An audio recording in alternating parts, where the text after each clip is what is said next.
This is Real News Media TV, coverage you can trust. Please like, share, subscribe, and hit the notification bell. Select all for daily news updates. Burnt body found with a severed hand beside it in Arnett Gardens. Police on Saturday found a burnt body with one of its hands severed and placed beside it. The weird discovery was made along Lincoln Avenue in Arnett Gardens, Kingston 13. Commanding officer of the Kingston Western Police Division, Senior Superintendent Michael Phipps, said though the body was burnt beyond recognition, it is suspected that the deceased is from the area. "We are awaiting examination of the body," SSB Phipps told the news, adding that initial investigations suggest that the deceased may be of unsound mind. It is reported that about 12:15 p.m., police acting on information went to the community and discovered the unidentified body at the rear of the premises on Lincoln Avenue. Police say the body appears to be in its early 20s, about 5 feet 8 inches tall. Following investigations, the body was removed to the morgue. 3 men murdered in Bull Bay, St. Andrew. 3 men were gunned down in Pleasant View, Bull Bay, St. Andrew early this morning. Dead are 26-year-old Kevin Bondfield, otherwise called Kilikili of Whitehall, St. Thomas, 29-year-old Orville Hermit, otherwise called Mr. Bean of Pleasant View, Bull Bay, St. Andrew, and 54-year-old Earl Jackson, otherwise called Presley of Pleasant View, Bull Bay, St. Andrew. The police report that about 12:10 a.m., the men were along a roadway when they were approached by a group of armed men who opened a fire, hitting them. The police were summoned, and on their arrival, the men were seen suffering from gunshot wounds. They were taken to the hospital where they were pronounced dead. The police are appealing to anyone with information to come forward. Man accused of stealing safe with cash charged. A St. Andrew man has been charged in connection with a break-in at a house where a safe with cash was stolen. Sajay Morgan, 28 of Torrington Park, has been charged with housebreaking and larceny. He is scheduled to appear before the Kingston and St. Andrew Parish Court on Friday, June 10. The incident happened in Almontown, Kingston 4 on Saturday, May 28. The police report that about 6:30 p.m., the complainant left his house, and upon his return, it was observed that the door was unlocked and the safe valued at $130,000 and over $200,000 in cash along with documents were stolen. The police were alerted, and Morgan was arrested the same day after his motor car was searched and the stolen items found in his possession. He was subsequently charged on Friday, June 3. St. Catherine man to answer to several charges, including murder. 34-year-old Errol Williams, otherwise called Cooleyman or Richie, of Maiden Lane, Kingston, will have to answer to several charges, including murder, following an incident in Johnson Pen, St. Catherine on Friday, March 4. According to police report, about 10:30 a.m., a woman was alongside a number of people on the compound of a manufacturing company when a car drove up and armed men exited the vehicle and opened fire. The woman and the 2 others were shot and injured. The injured individuals were then transported to hospital, where the woman was pronounced dead and the others were treated.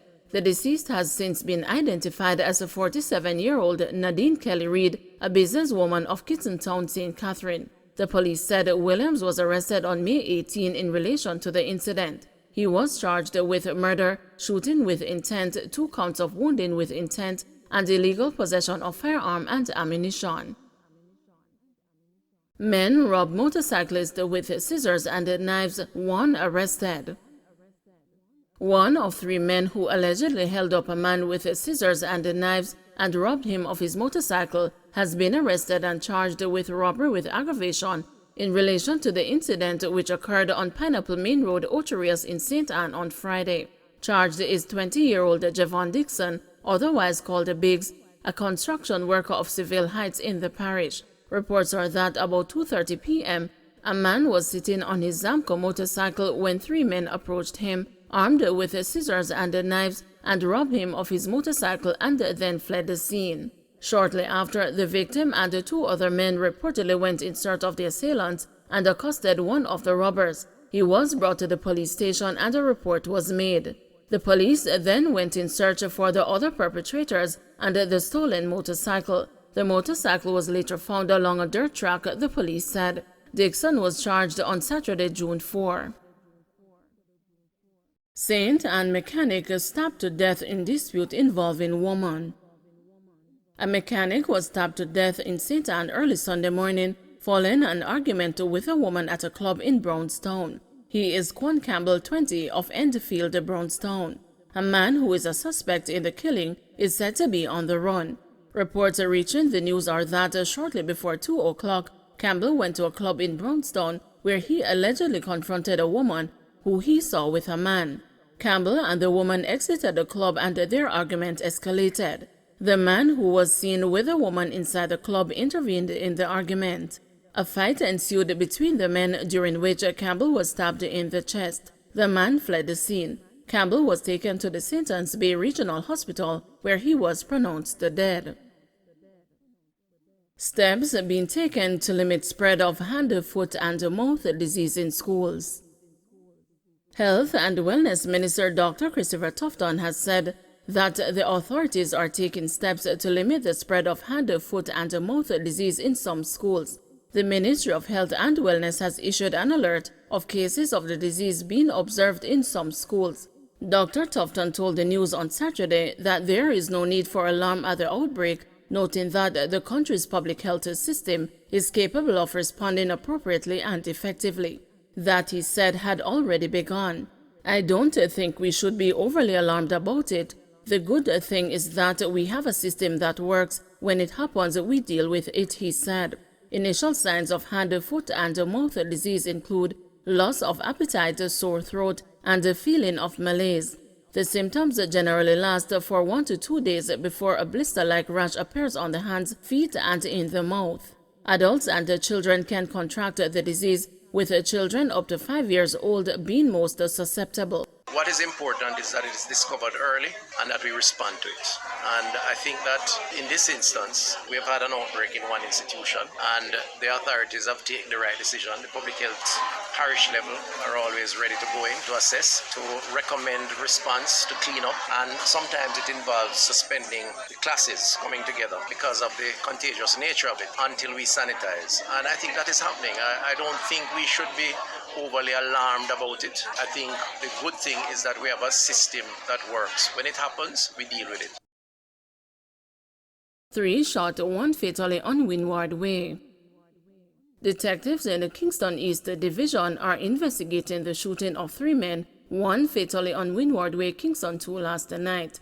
The deceased is 46-year-old Aubrey Myers, otherwise called Dangles, a barber of Windward Way. The police report that about 10 p.m., all 3 victims were on the roadway playing a game of cards when a motorcycle drove up with 2 men aboard. It is alleged that a pillion disembarked the motorcycle and opened gunfire at the men before they escaped.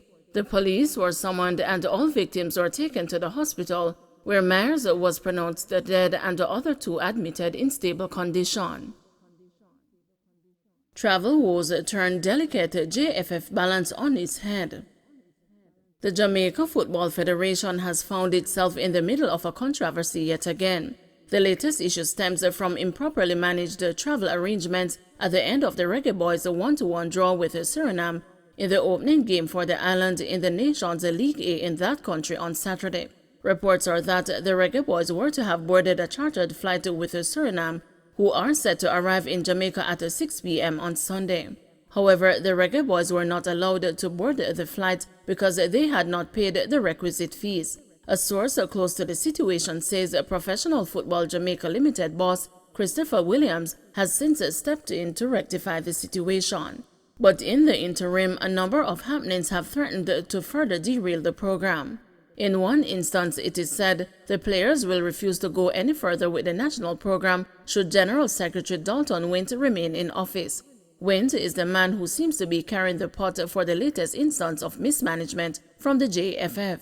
A leaked voice note with a recording of a discussion between a player and the JFF president Michael Ricketts suggests the latter is in agreement that Wint be sacked over the issue.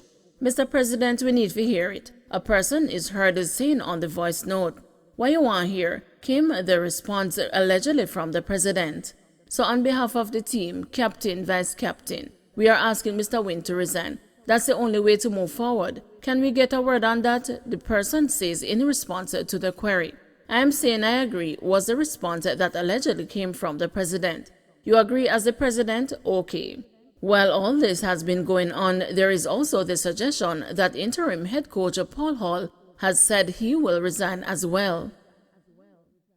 Don't forget to like, share, subscribe, and hit the notification bell. Select all for daily news updates.